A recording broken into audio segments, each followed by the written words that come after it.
বাসের ভিতরে যে ছাগলগুলোর মালিক আপনি? আমি আমার লগে আরেকজন আছে, দুইজন আমরা। মানে আপনারা দুইজন শেয়ারদার? হ্যাঁ। আপনাদের এই যে খাসির দোকান, আপনারা মাংস বিক্রি করেন? হ্যাঁ, এই ছাগলের, তাই না? খাসি। হ্যাঁ, এই ব্যবসা করতে গিয়ে আপনারা এই ছাগলগুলো আনছে কোন জায়গা থেকে বাসে করে? বাসা থেকে আনছে আপনার লালমনিরহাট হাতিবান্ধা থেকে উঠেছে।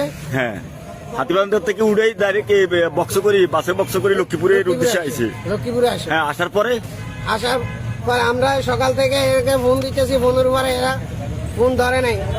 এখন আমি আসরের মাগরিবের আখ্যান দিয়ে ফোন দিছি, ভাই আমার ছাগলের কি অবস্থা, ছাগল তো দেরিয়ে গেছে। হ্যাঁ, উনি বলতেছে ছাগল ঠিক আছে, ছাগলের সমস্যা নাই। যেমন আমি এই কথা কইছে, তখন আমি ছাগল অপেক্ষা করতেছি জুমুরির সামনে। অপেক্ষা করানোর পরে যখন সমনি সরেস খাইছে, তখন সুপারভাইজার আমার বন্দি করতেছে, ভাই আপনার ছাগল সব মরে গেছে। এই সোনাইমুড়ি আগে লালমাই আইসার আমি ফোন দিছি, তখন কইছে ছাগল ঠিক আছে। এখন বলতেছে ছাগল চোরাস্তায় ছাগল সব মরে গেছে।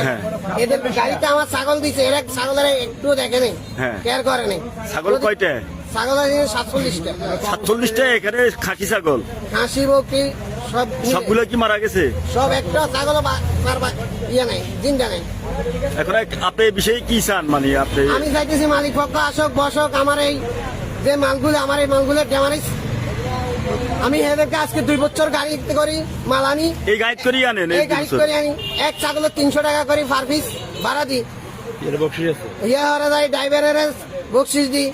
তাহলে 47টা ছাগল যে তারা বক্স করে আনছে বাসের, এই প্রতি ছাগলে আপনি 300 টাকা করে দেন? 300 টাকা করে ভাড়া দিই। মানে ওই প্যাসেঞ্জারের মতো এরকম ভাড়া দেন, তাই না? প্যাসেঞ্জারের ভাড়া কত? এটা আমার থেকে আমার কথা, এক ছাগলের 300 টাকা। তাহলে আপনি বলতে চাচ্ছেন যে প্রতিনিয়ত আপনার এই বাসও করি আপনার ছাগল তারা নিয়ে আসে? গতকালকে সকালেও আসছে, পরশুদিন সকালে আসছে, আর একটা গাড়ি তো এখন আসতেছে।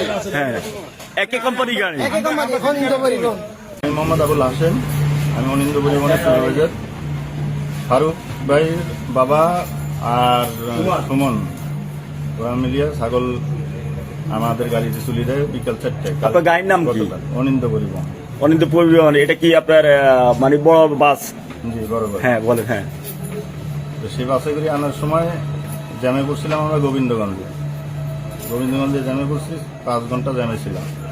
সেখানেও ছাগল ঠিক ছিল, আর সেই ছাগল নিয়ে আসছি